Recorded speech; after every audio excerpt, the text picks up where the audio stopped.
Hello, everyone. Welcome to another episode of Cosplay Bites, the show that's on convention coverage, cosplay news, cosplay topics, and all that sort of good stuff. All that good stuff, whatever. Today, for the start of May, I've got Mink the Satyr on board with me. How you doing? Hello, I'm doing well, thank you. Good, good. Before we get into the main stuff, just quick little housekeeping stuff. The show, you can listen to it on Anchor, iTunes, and Spotify. I would greatly appreciate it if you guys were able to rate and review the show because it helps a lot. Helps boost my audience, boost the reach, and all that.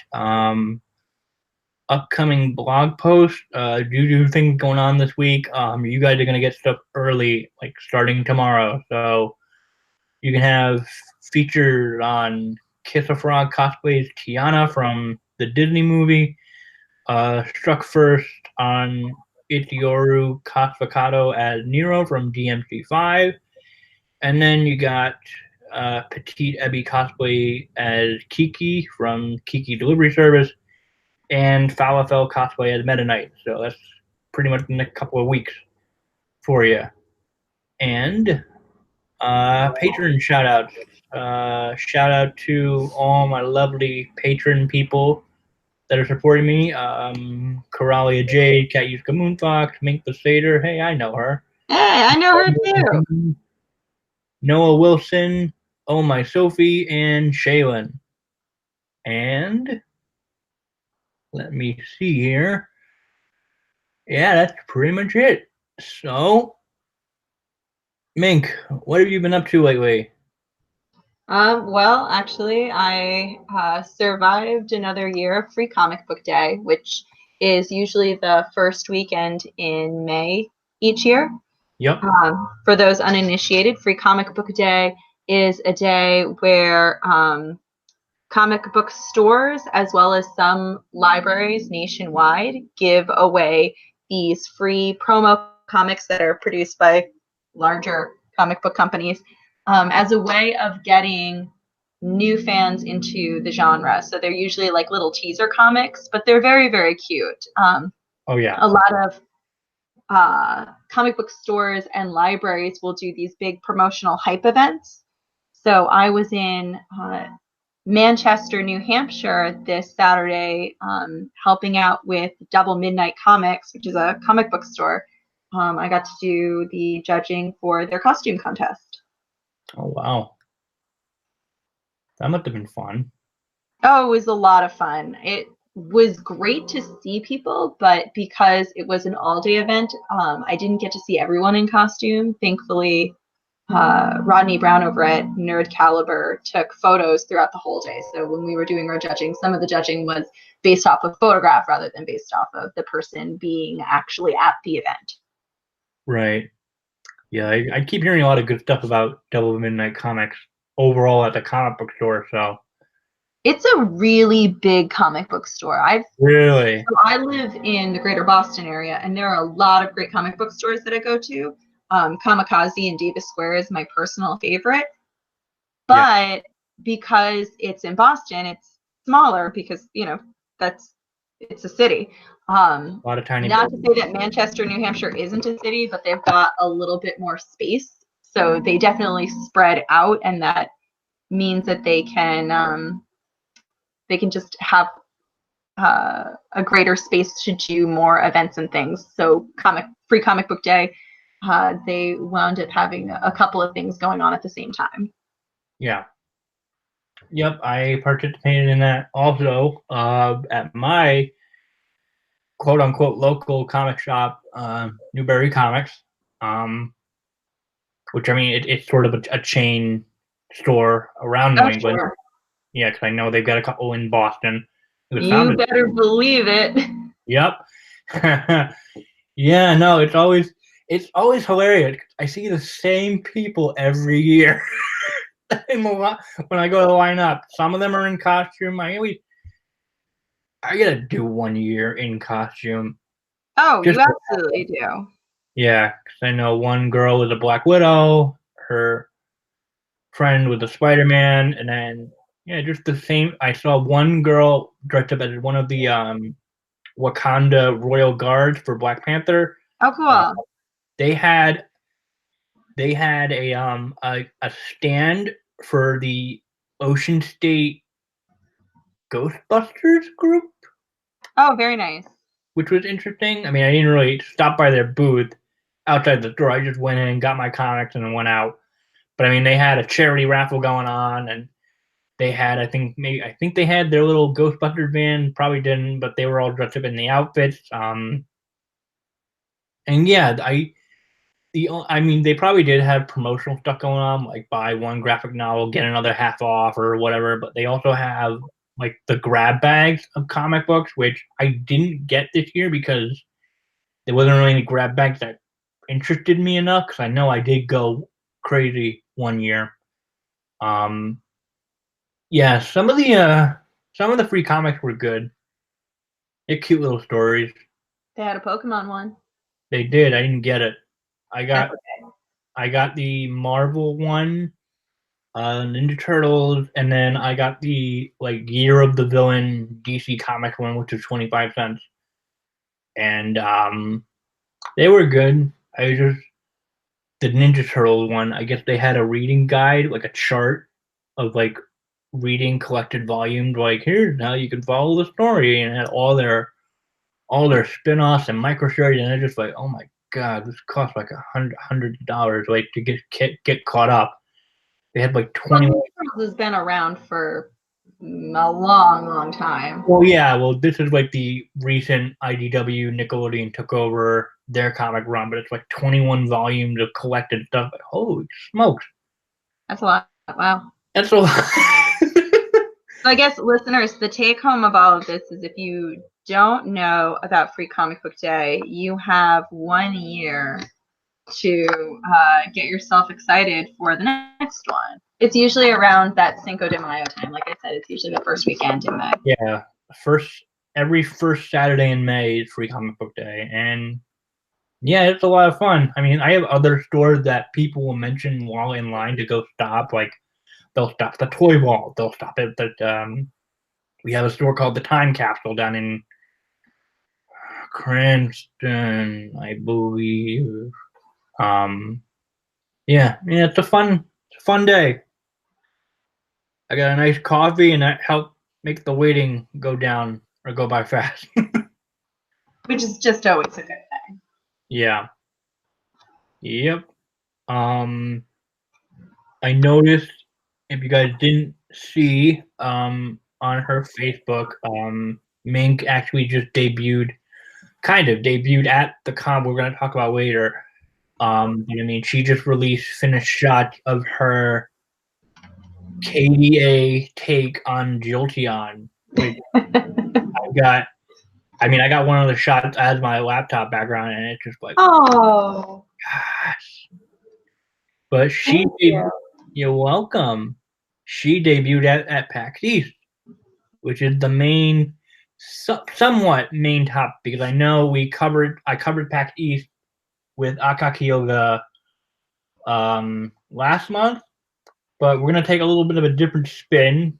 You might hear some of the same stuff, so I apologize if that's the case, but Mink. Well, you won't hear the same stuff because I'm a different person. I mean, I can't stop you from saying the same things, but Oh, yeah. I'll at least hopefully be a little different because I'm a different human. Well, yeah, that's what I'm saying. Because like, you ran some panels at PAX East. Yeah, I ran a panel at PAX East this year. I ran 2 panels at PAX East last year. Right. But we're going to talk about this year's Yeah. stuff. This year. Did you run panels at PAX East this year? Yeah, I ran a panel. I would have loved to have done 2 panels, but the reality is that they had scheduled me for a time I could not do. They scheduled me for a Thursday, which I'm unable to go to PAX on Thursdays, typically because even though I live very close, I can't take that many consecutive days off from work. Right. Right. So Thursday was straight out for me. PAX is really awesome. If you are slated to do a panel, they will give you passes for the weekend, which is really, really kind and super nice of them. Oh yeah. But sometimes it's not. Sometimes the reason I don't have a Thursday pass is not because I either A, couldn't afford it, or B, couldn't get it in the queue. Sometimes it's simply because I can't take the time off from work. Yeah. It's always the catch. The spirit is willing, but Yeah. when you're a teacher, there's only so much you can do. Yeah, real life gets in the way. So yeah, for those who don't know, again, PAX East video game convention under the PAX brand. Mainly, it honestly started out as the Penny Arcade webcomic, and then it just grew into, hey, let's do some conventions. So they did, and PAX East is the one representative for the East Coast because there's also PAX They call it South. PAX West now. There's no longer PAX Prime, it's PAX West. Yeah, there's PAX South. PAX South, that's in Texas, right? And then there's PAX Australia. PAX Australia. Yeah. And then they also have PAX Unplugged. Which is all tabletop. Yes. Games and whatnot. Yeah, that's weird. They go several cons in the US and then boom, hey, here's Australia. You get one too. Well, there's a very big gaming industry out in Australia. Really? Yeah, so like for example, Borderlands 3, I believe it was almost entirely produced in Australia. I believe like pretty much entirely produced there. Wow, I had no idea the gaming industry was that huge in Australia that's why they okay. We learned something new. I attended one day because I could. 'Cause I didn't want to take that many days off from work also. But I attended one day, mostly hung out with my friend, ran around trying to find a couple of cosplayers. I found you at the last second. It's true. Right when I was about to leave. Telling me you were just about to leave when we ran into each other. We literally ran into each other on an escalator. Escalator, yep. And I mean, I didn't want to bring a cosplay. I mean, I would have if I was going for more than one day. So that could have been Riku's test run, but I was like, I'm going one day. Took the train. Really don't want to deal with carrying all this giant keyblade and all that stuff. Sure. There will be other cons where you can encumber yourself with a giant keyblade. This will neither be the first nor the last opportunity you have. No, yeah. I mean, I was successful in getting New York Comic Con tickets when they went on sale on Sunday. That's right. That's right. So that's all set. But yeah, Nintendo had a booth. Borderlands 3 had their proper reveal. They had a panel and everything, so that was interesting. Yes, they did their reveal on Thursday, which again made me quite sad because I missed the big reveal. But many of my Borderlands 3 Border fam cosplayers were present and accounted for there. And Borderlands is actually incredible in the sense that they are always so big about like making sure their cosplayers are well taken care of, shall we say. So they made sure that the cosplayers had like a whole section at PAX dedicated to where they were going to sit for the big reveal, and they were just really big about like the promotions. And if I remember right, the cosplayer Lebanak got, or no, it was Mengaloo. They're a duo, and I always confused which sister is whom. So Mengaloo is a really big Borderlands cosplayer, and she was actually contacted by the like one of the head developers of Borderlands to like at the last minute make a prop to go alongside with their reveal. So she got some stage time. It was really, really cool. Right. Yeah. Borderlands fam. That's what I gotta say. That's the in conclusion. Yeah. Yeah, I know. I want to say, if I'm right, Kelly Jean, who's a cosplayer based in England, in the UK, she got contacted to help make a Mad Moxie outfit, which I don't think it was revealed yet or debuted yet. But I mean, I for don't know if I've seen it yet, but that doesn't necessarily mean that it hasn't been revealed. I just haven't seen it yet. right, I haven't seen it yet either. But she was, I think it was part of a reveal event they had in England, maybe or somewhere. I don't know. I could check. I don't know. I could be getting all the details wrong, so oops if I'm wrong. Yeah, it's all right. We'll fact check later.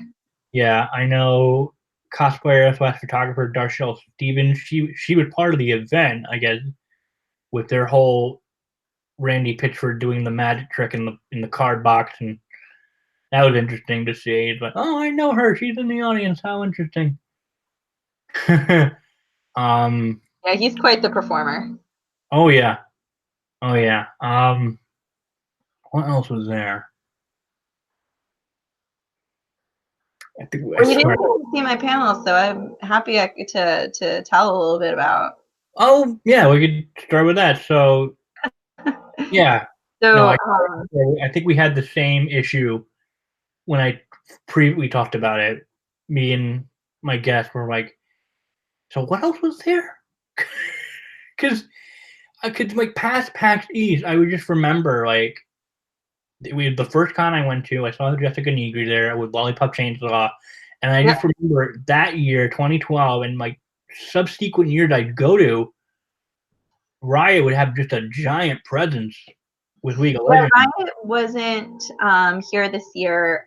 For the second year in a row, they didn't have like. Well, I mean, I guess yes. Last year they did have. They didn't have a show floor, but they did have a private room. This year they didn't have even that. Yeah. Which was a big deal for us cosplayers because usually Riot is running something called a cosplatality lounge. Yeah, exactly. Yeah. Nice thing that they do where they literally run a place if like you need emergency cosplay repairs or just like need a place to hang out and just decompress for a hot minute. Yeah, no, yep. So they didn't have that this year and we really missed it. It was notably absent, but from what I understand, the scuttlebutt is that that PAX East might be looking into producing their own version of a cosplatality lounge. You know, everything's in their infantile stages, but the word on the street is that that's something that PAX East is definitely investigating. Whether it comes to fruition or not is only time will tell. Yeah, no, that would make sense. That would be amazing if it could happen. Yeah. Nintendo had a booth. They had Mortal Kombat, Yoshi's Crafted World there. A lot of social media was there, like Facebook Gaming, Oculus VR. They had a giant middle section with a bunch of indie games where I saw a couple of friends there who were working for some of the indie developers. Yeah, that was Bethesda had a booth, I'm pretty sure. I believe so. Yeah, I got to spend some time with Danielle Ballou for a little bit. Had lunch with her, it was nice, but oh yeah, and I actually went to a panel. That was one of the last things I did before I left. Yeah, no, that was right. I saw you. I was going to leave, but then my friend talked me into staying later. I'm glad I did because it was basically a game night kind of thing that I guess they always have at each year for PAX East. So that was fun. We only got to stay for like one of the games that they showcased, which I think was the price was right. Until me and one of my friends had to leave and catch the last train going out of Boston. I was gonna hit up Rhode Island at like 11 o'clock at night. That was fun. um, yeah. So, what goes into panels in terms of like setting it up and wanting to host one for a con? So, because you did one for PAX East this year. And I usually nowadays pretty much most of the conventions that I attend, I'm delivering some form of a panel. And I mean, the first thing that goes into it, of course, is just getting signed up to do it at all. So that usually is a process that happens months before the convention is really hyping. So, like, I'll have submitted PAX panel suggestions like in September or October, where PAX itself might be a March or April convention. Right. So you got to know pretty much months in advance that you want to do it or have the appetite to do it. Yeah. And if you're getting a crew together, that means organizing the crew and making sure that you've indicated who is bringing what to the table. So when it comes to PAX East and a couple other conventions, I'm usually submitting a panel with 2 other cosplayers, Rocket Props and V Cosplay. And we usually do some form of like an introduction to cosplay at these conventions, because conventions like PAX are very peculiar. They don't put too much focus on their paneling on cosplay. Right. So they're more interested in seeing beginner or intermediate classes when it comes to cosplay. You're not seeing so many advanced classes, although PAX East is taking steps to change that. And I got to see a couple of panels this year that were more geared toward more technical or more advanced techniques, which is cool. I like that. Yeah.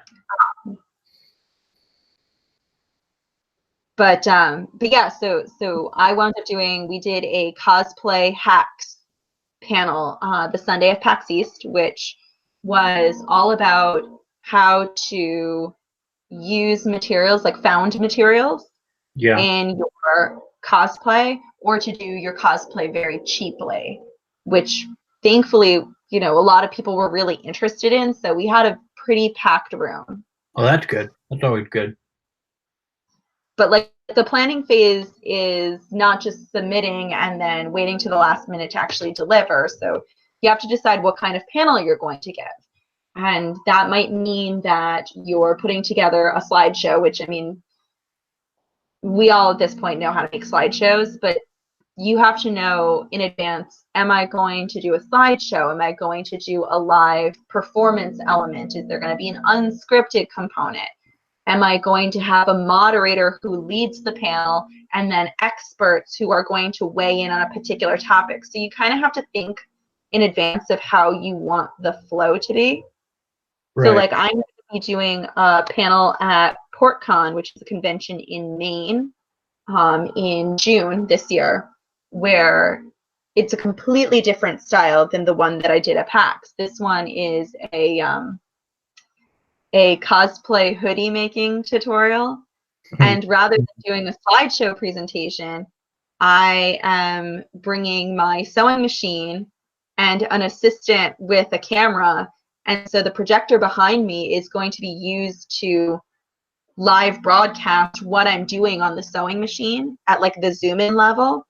Yeah. And my panel is all live presentation with Q&A folded in, so that as we go, I'm demonstrating, here's how to make a cosplay hoodie. Ask me questions right now, and when we're done, someone's going to go home with this hoodie. So that's a very different panel than standing in front of a slideshow and going through slides. Yeah, it's almost like you're doing like a creative Twitch stream, like for a live audience, essentially. Exactly. Which in many ways is a lot easier, because rather than reading comments, I can just tell people to shout comments at me. So that does have its advantage. That's the one thing I don't like about my Twitch stream, is that because I don't invite people onto like a Discord chat, which would be incredibly distracting in a different way. Because I don't invite people onto a Discord chat, in order to see the comments or answer any questions, I have to be looking with like a third eye over at a chat window. and reading while I'm doing my work, while I'm streaming. Like it can be rather complicated. Oh, I'm sure. I'm sure. You got to be a multitasker. Got it. Yep. Absolutely.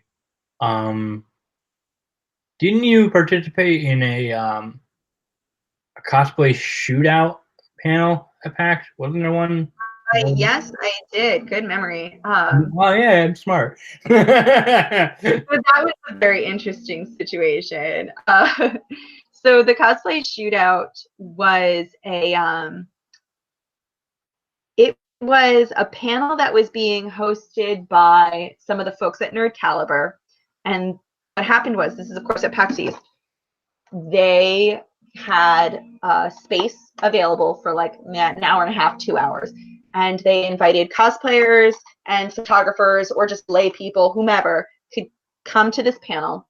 If you wanted to participate as a cosplayer, you would go into one line and write your name on a little sheet of paper, and that would go into a hat.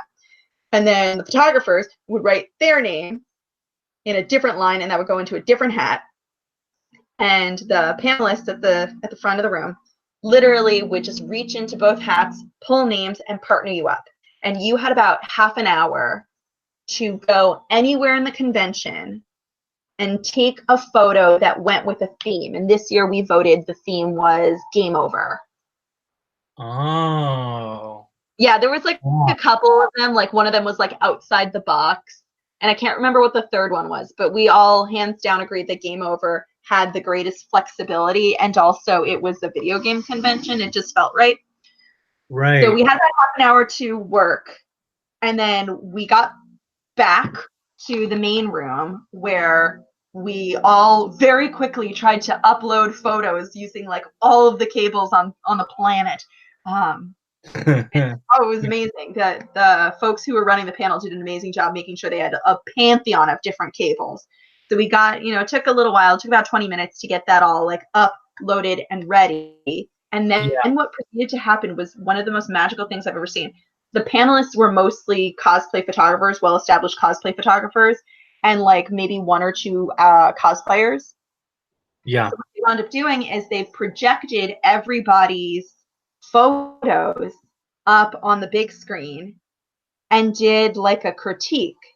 So it was very much like Welcome to Art School again, where we were getting crits on the work that we did.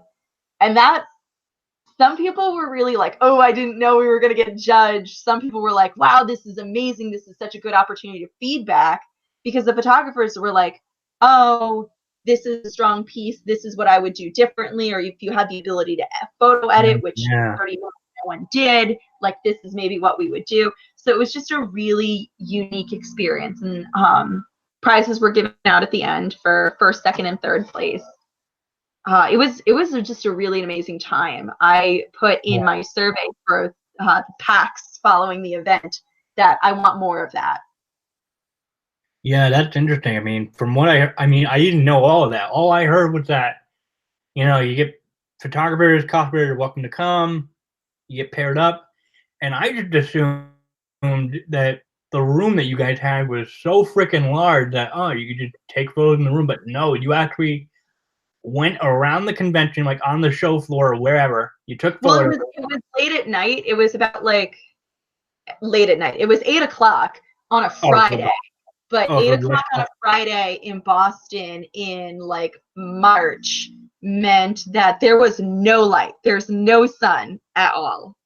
And the BCEC, the convention location, is notorious for having like terrible indoor lighting. So you couldn't really go to the show floor because the show floor closes at 6 o'clock. Yeah, the expo hall was closed. Or like the expo floor is closed. So you were mostly confined to like the immediate outside of PAX and some of the setups that they had nearby in like the panel rooms and things like that, or the hallways. But with half an hour, you didn't have a whole lot of time to get somewhere or to mess with lighting. You kind of had to like quickly chat, go to a location. You couldn't really go to more than one. It was like find your location, hang out there, do lighting tests as fast as you can, have a concept in your mind, shoot it, take it, you're out. Like it's not a whole lot of time. No, yeah. And it's easier if you have cosplayers and photographers who have worked together before, or a photographer who's been to the BCEC or like has their own kit, so they kind of know what they're up against. But the challenge here was that people didn't know each other, or maybe didn't have crazy lighting equipment. So we're shooting indoors at night in a place that's already pretty lame for lighting. So it was a real challenge for everybody. Oh boy, that sounds fun. Oh, it was super fun though. I enjoyed it quite a lot. That's good. That's good. Yeah, so you debuted a Raver Venomoth, which was the one I saw in person. Yes. And then with very big shoes. Very big shoes, I think one of my friends commented that they didn't realize that you had an extra pair of arms, which shocked them. Oh, yes, I had an extra pair of arms. Why am I commenting about the shoes? I had an extra pair of arms also, just so you know.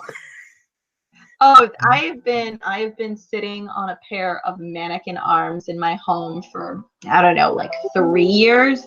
I very much had like all the intention of using it for a different costume. But as I was finishing up the design for my Venomoth, I was like, I really think an extra pair of arms would make this. So it was very fun because people didn't realize I had an extra pair of arms, because I would position the fake arms to just kind of be hands on the hips. Yeah. And when I was walking around, I would have my real arms do hands on the hips. So they were mirroring each other. But for photos, I would raise my real arms up in the air like a victory pose. And that would just blow people's minds. They'd be like, wait, what am I looking at? What's going on? So that was always a treat. What are you doing with your arms now? Well, the highest compliment I ever got was from folks who either saw the costume in photographs, or were taking pictures when I did that victory pose, and they were like, I can't tell which one is your real arms. Like, I don't know what I'm looking at. Yeah, there you go. And so that always makes me feel good. I mean, as a crafter, that is the goal. When you can provide an illusion so strong that a person who's looking at you from like a foot away is blinking twice and saying like, what is this? Why are my eyes lying? Are my eyes lying to me? What? Well, that's an interesting one, because while PAX East is the place where I debuted it, I had actually taken some photos, I want to say maybe 2 weeks prior, and I had posted photos, but you couldn't really get a sense for just how wackadoo it was to have multiple arms. And when I had posted the photos, I realized that the wings that I had made weren't showing up in photos. The wings I made seemed too small, given that I had these multiple arms, and when I was doing wackadoo positions with the multiple arms, you couldn't see them anymore. Sure. And I'm sitting there like, I am a moth. If you can't see my wings in the photos when I'm doing like crazy hand motions, then I'm effectively just a bug. No, I gotta have my wings. So I want to say maybe like the weekend before PAX saw me making a, I don't know, 5.5 foot wingspan. So I remade my wings entirely, made them super massive, but at the downside of not knowing what my new dimensions were. So I was smacking people left and right by mistake all of PAX that Friday, because I hadn't had enough time to play test and to memorize like what space I take up in the universe. So I just kept smacking people. I was like, I'm so sorry. I have no idea where my limbs and my wings are. Everything's fake. It's really what the cosplay struggle is. Everything's fake and I don't know where my limbs are. Yeah. And I'm accidentally hitting people I don't mean to hit. Oops. Well, let me put it this way. I am super grateful that the majority of my friends at PAX wear glasses. That's good. It's like it's built-in eye protection. And then, Believe me, some people needed it. yeah, the other outfit you wore, which I mentioned earlier in the show, was a KDA take on Jolteon. So, for those who are unaware, KDA is referencing this League of Legends. Basically, they recreated a K-pop music video featuring some of the female champions that are in League of Legends, and they all had these female, or I guess these K-pop inspired outfits that eventually became skinned in the game. And so yours was based on It was based on Akali. Akali. Yeah, I was right. Yeah. Okay. So yeah, I mean, I have one of the images as my laptop background, and like, oh my gosh, it's so cool. Like the golden sneakers and that was the the costume that honestly it designed itself, because if you look at the original skin, the KDA skin for Akali, you've got this girl who's like a little bit, street edgy, more like an in the hood sort of look, versus like, some of the other girls are a little bit more in the cape side of things. Like she's kind of the KDA Akali has more of this like urban feel, which given like the way her hair spikes and everything, it just felt so right to make it part of my Pokemon pantheon, and to attack Jolteon in that way, because I knew that I wanted to do the evolutions in a special way, and so this one just felt so naturally right for Jolteon. And everything about it, like from doing the hat to the ears to the jacket to the shoes, everything felt right. So I knew that I wasn't going to just do a recolor, which was pretty, it was pretty easy to do the recolor, like a reskin of a skin. But I knew I was going to need to put in some pieces of flair, some little items that were going to be distinctly Jolteon. And make it Jolteon, I figured, rather than doing yellow for the character, I was going to do everything in gold, because I would be able to get some like really cool gold holographic stuff. So I wound up getting like some holographic shoes that light up in crazy colors. Like it was delightful. My baby was the puffer jacket. Akali does a crop top puffer jacket in this kind of like blue hologrammy fabric. So I wound up buying some gold hologram fabric that was a stretch fabric. Okay. So I quilted a jacket using that, which was actually a lot easier than I expected. And if anyone wants to see some of like the process of how to do that, that's actually on my Patreon, how to make a quilted hologram jacket.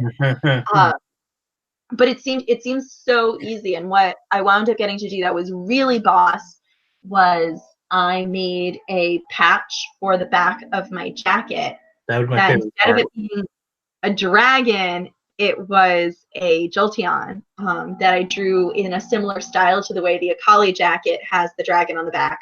Yeah. And I got it printed in leather from this fabric store online that I get anytime I do any fabric design, I always get it printed from this one fabric store, bagsoflove.com.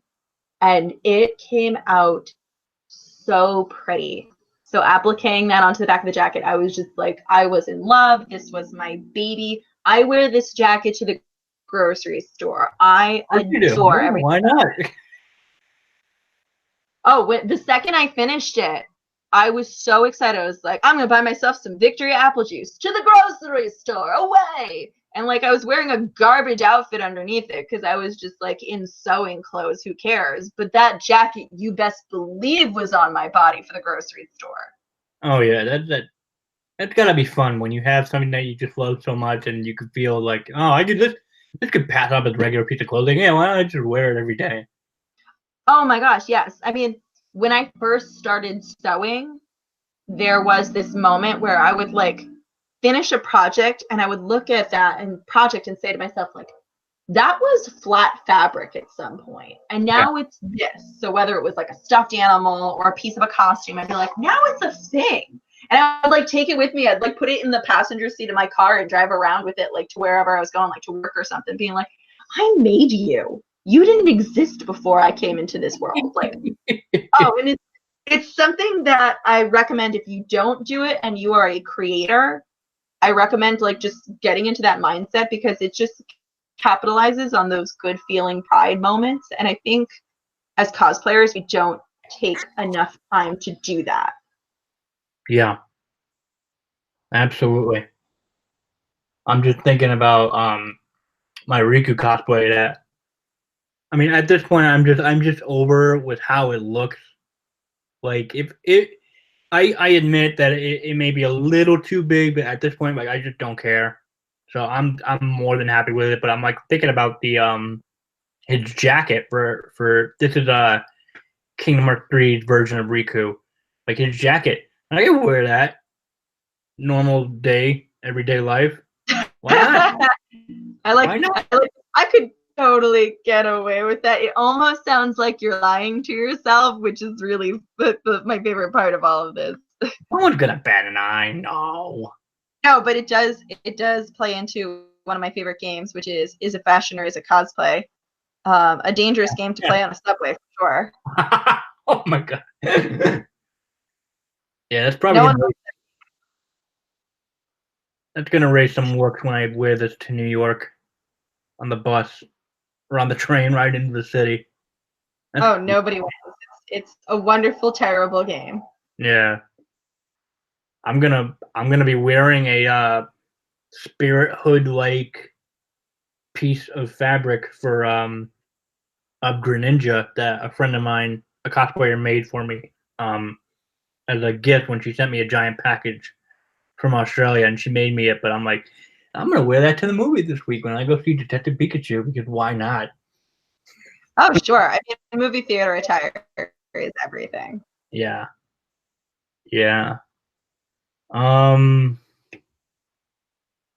So yeah, you wore those outfits. So did when people saw your KDA Jolteon, did they know it was Jolteon? Did they know it was KDA inspired? Like, did anyone figure it out? Oh, you're touching on so many nerves and you don't even know. Okay, so let me spin you a story. All right, all right. So the joke, of course, is that I have the word Jolteon written on the hat in gold. Like that is a thing that exists. Yep, I'm looking at my laptop background. Yep, it exists. Yep. Yeah, it's literally written. However, what I did not realize is shortly before PAX East, the Prestige skins came out. I did not know this because Akali's KDA Prestige skin is a gold hologram jacket with a white fur trim So, around the collar. so it's a variant on the KDA. Oh, It's a son, variant on a variant skin. son of a bitch. I had no idea. I had designed this months before, and I actually just like I executed it right before PAX. I had no idea this existed. And so imagine my surprise when I find out, like, because I was like I got a lukewarm response in person at PAX. Now I knew there were a lot of KDA cosplayers at PAX. Oh yeah. Companies, Mick Costumes had a line of KDA stuff. So there were a lot of people who either bought a pre-made thing or they made their own. Nevertheless, the convention had a lot of KDA cosplayers. Yeah. So I was wondering, I was like, but this one's obviously not the KDA stuff. Like, it's a different skin. Like, why aren't people like really taking notice? Like, why doesn't anyone kind of care? And I'm like, oh, I figured it out. They don't really know who I am. They're just assuming that I am the prestige skin of a Kali, even though I have a literal sign on my head saying what I am. And a Jovian patch on the back of the jacket. No, that's all right. Oh, yeah, the patch on the back of the jacket, no one cared. I was like my own hype man. I was like, hey guys, you want to see the best part? And I would just turn around and be like, boom, the patch on the jacket. Like, but this is one of those cosplays that, there are two kinds of cosplay that does very well at a convention, and then cosplay that does very well online. And I was like, this one's going to be one that when you can step back and be like, oh, it's a mashup, now I understand. That usually, I was like, this one I think is going to do better online than it is in person. And that thankfully has been the case because it was really awesome. But once I was able to post about it and people were like, oh, that's what you were, I get it, this is great.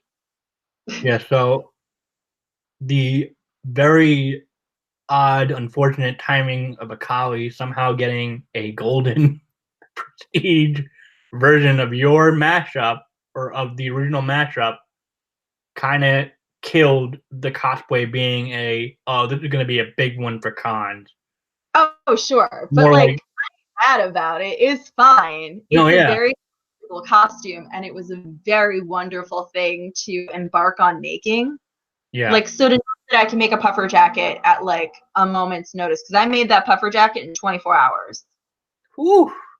That was, well, less than 24 hours, because I started like some rando Saturday and I ended on some rando Saturday. But like, I made that in a day. So to know like, oh, I can make a puffer jacket in a day. That's the take home that I will always feel good about. That's great. That's great. So like I said, I'm not mad. I'm not even disappointed, but like what always surprises me is when you go to a convention, which costumes are the ones that people respond positively to and which ones get like more of a lukewarm response. So Venomoth got a lot of love, which was unexpected to me because that was a costume that I didn't put a lot of like brain power into. Right. So when that was well received, I was like, oh, really? I mean, cool, I guess. So it makes me more hyped to wear it again. Yeah. And then that got a lot of positive attention. That was the costume I wore on Saturday. All right. And then you just played it cool, casual on Sunday?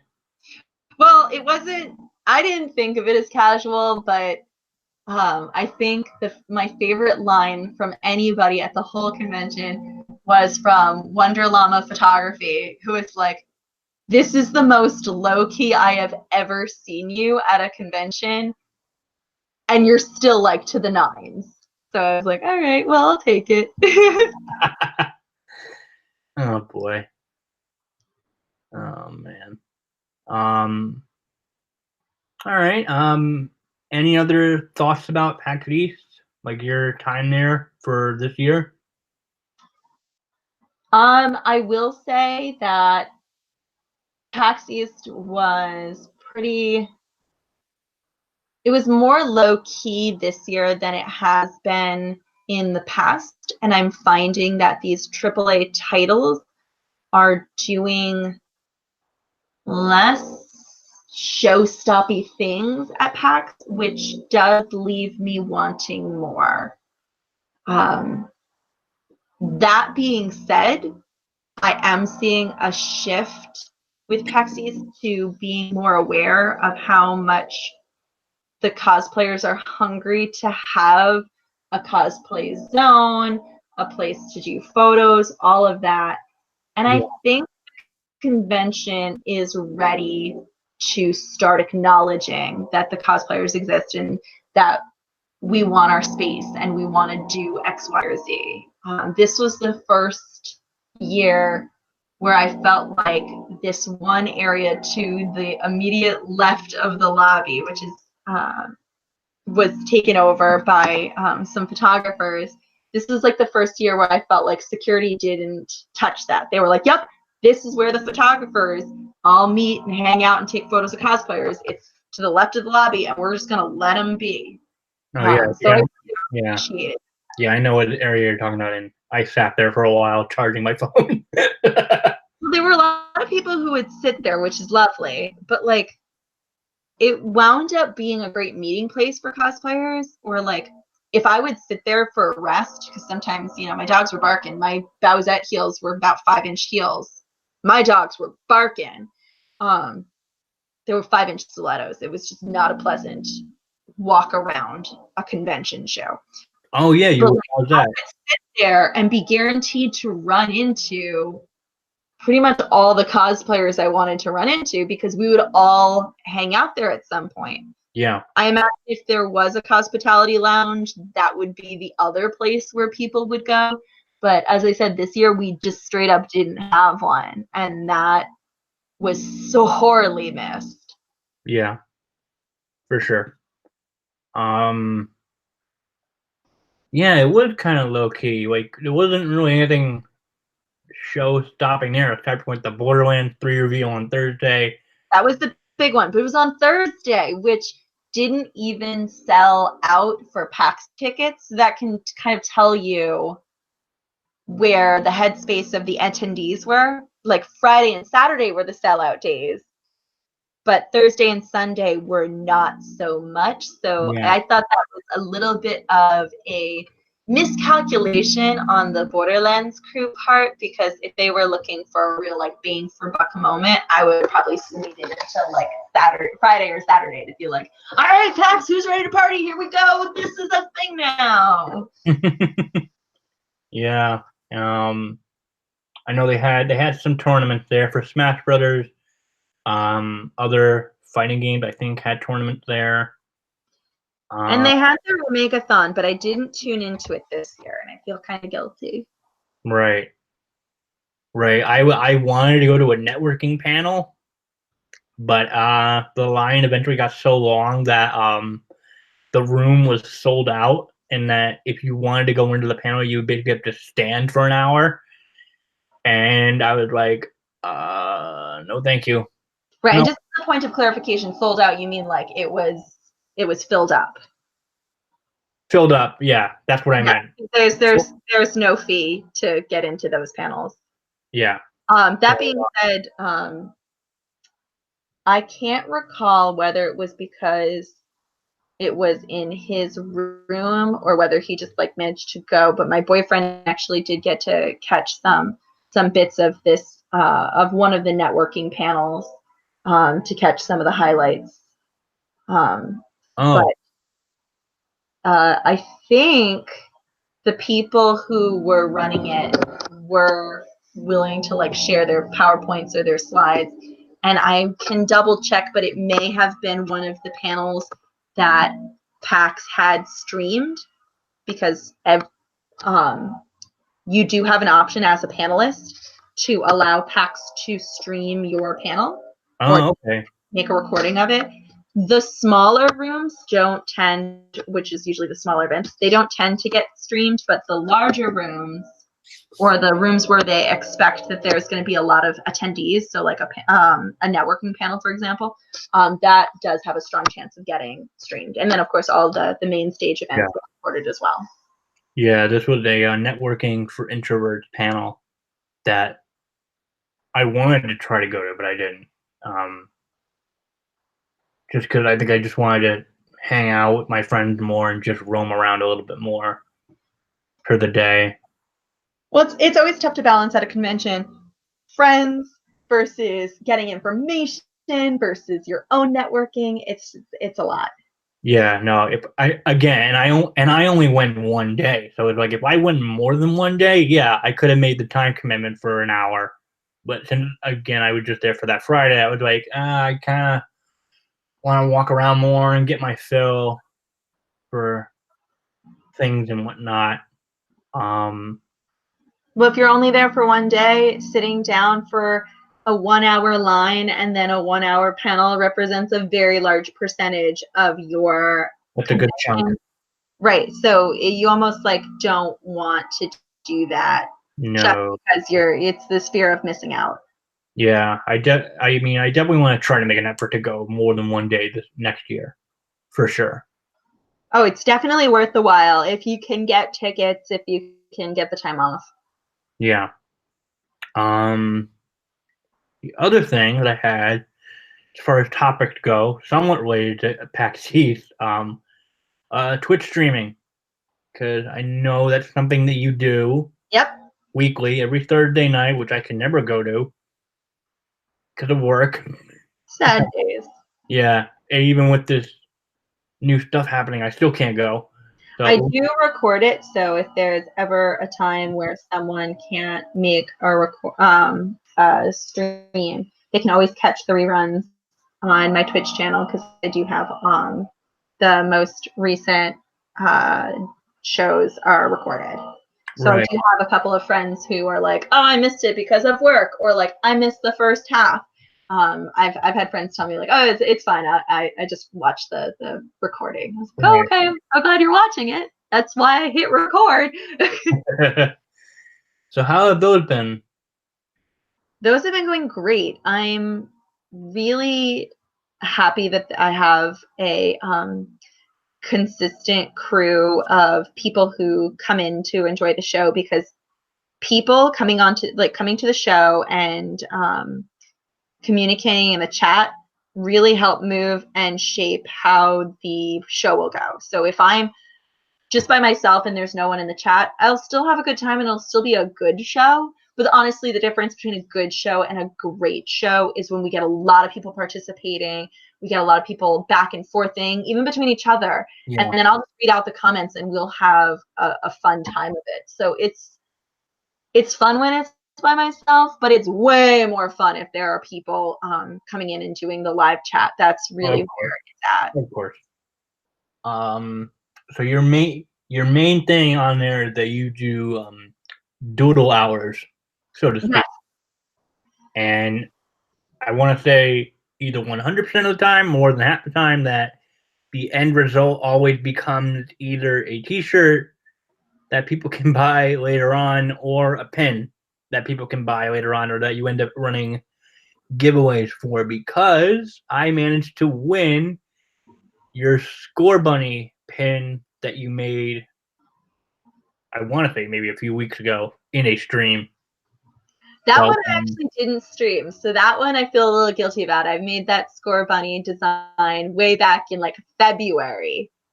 So super, super guilty. I don't think I streamed that one in particular, but I did do a giveaway where I had made a sticker version. So I made a little chibi version of myself in my KDA costume.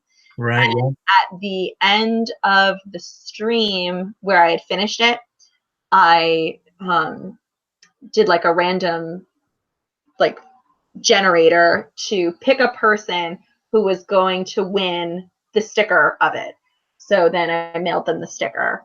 I yeah, don't always turn the stuff that I've been streaming into like merch for people that people can buy, but lately I have been finding that people are like, I want this. How can I get this? I want this in this form.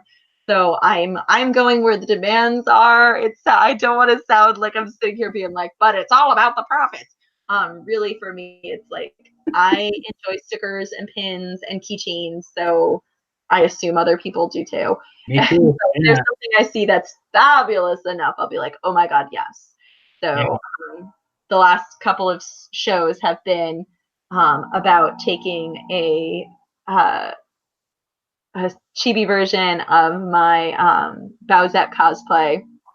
And the ultimate goal for that is that, yes, I will be turning that into a keychain because I really think the drawing is super cute. And I feel anytime the artist is sitting there being like, I think I did a good job is usually a good thing because us artists are always like, I'm trash and I deserve every negative thing that comes my way. So if ain't there's that an artist cool? who's ever feeling like marginally okay about their product, it's like, oh, okay, that doesn't suck. Great. I'm okay with this. Um, have you done any streams that were centered on making cosplay items before? I feel like you might have. I have not done any streams, not because the spirit isn't willing, but because I am fearful that I will make the audience seasick. Because when I work at a very dizzying pace. I understand that about myself. I've had friends come over and watch as I work.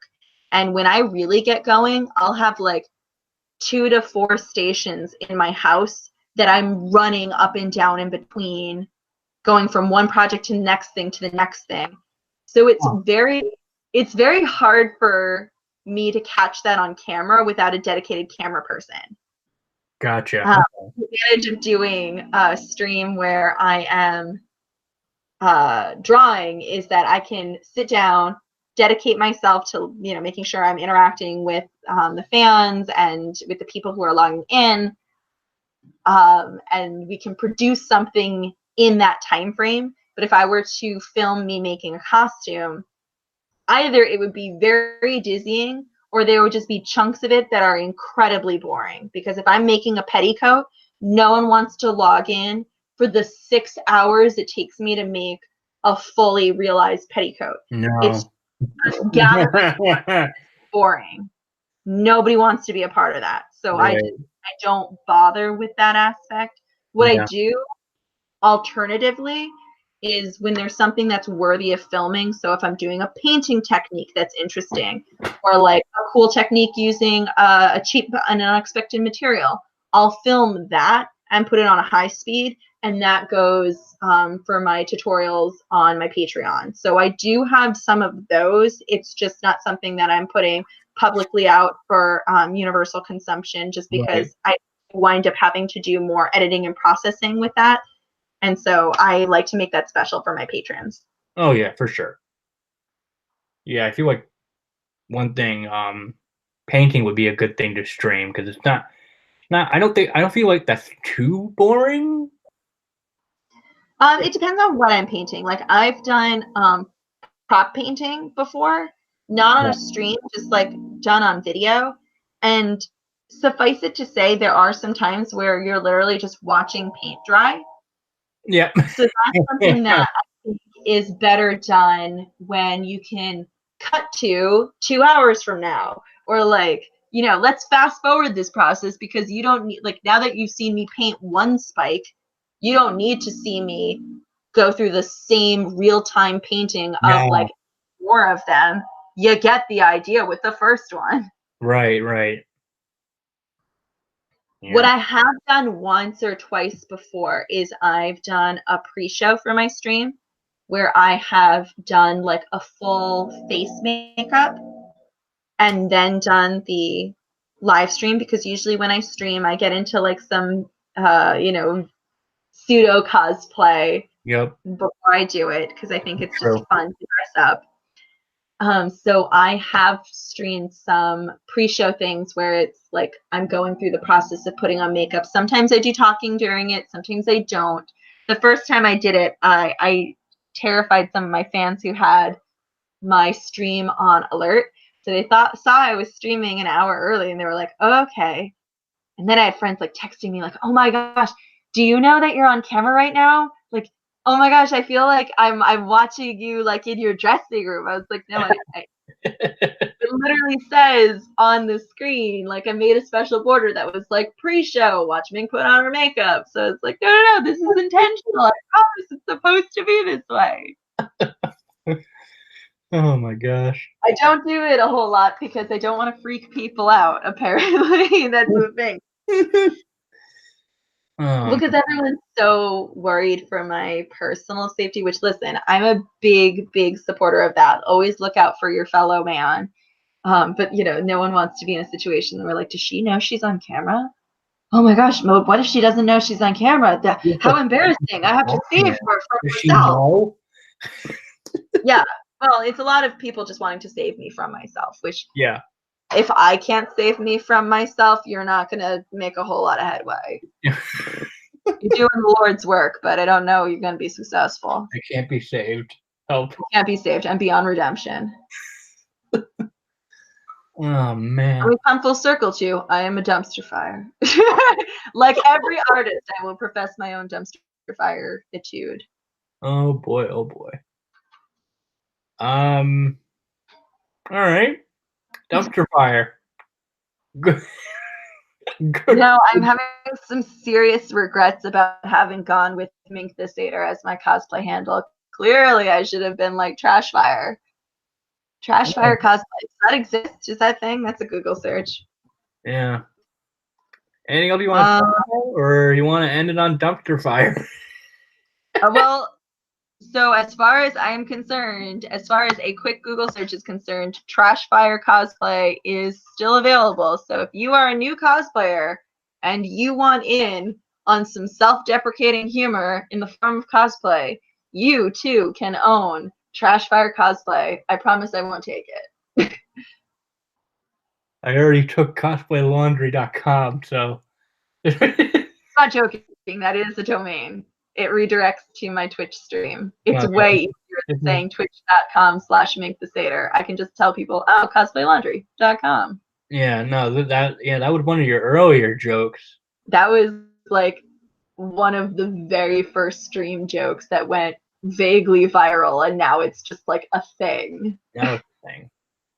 Now it's a thing. Okay. Well. Thank you for the plug, by the way. Unexpected joke becomes plug. I mean, I was gonna let you plug yourself in a couple of seconds, but yeah, if there's nothing else to talk about, I think this is a good place to wrap up. So hope you guys enjoyed the second look at PAX East and all the fun things about panels and Twitch streaming and all that. Thank you so much, Mink, for joining me on this. Welcome. As always. If you guys want to support me, you can either subscribe to my Patreon, which is for free, but if you pledge, I will send you some goodies later on, as well as letting you become immortalized in my blog at the end of every post. Or you can subscribe to the podcast on Anchor, which I believe has a set amount that you can subscribe for. I don't know the amount because I don't want to memorize it. Oops. But that's there, and there's also my blog accounts for Twitter and Instagram, which is Lightning Palace and Lightning Palace blog for Instagram, if I'm remembering it right. But Mink, if they want to find your stuff, where do they go? On Facebook, Instagram, and Twitter, I am Mink the Satyr. That's Satyr, like the mythical being. If you want to check out my store envy for some of the various stickers, buttons, and keychains that we were talking about in this podcast, it's Mink the Satyr. And if you would like to become a patron and see exclusive photo sets, tutorials, videos, what I'm working on, and designs for upcoming cosplay, you can find that at patreon.com/Mink the Satyr. All right. And I'm in a set now where I won't say who's going to be my next guest for the next episode, because I do have them planned out, but God forbid scheduling and life gets in the way and people have to reschedule, because I definitely had to move people around. But there are. You're not ready to make a commitment. Yeah. I don't want to, because I've done that before and that has gone a little bit screwy. So I got 2 ladies set up for the rest of May. Some could be happening as soon as this coming week, but yeah, just stay tuned, and thanks for listening, guys. Bye.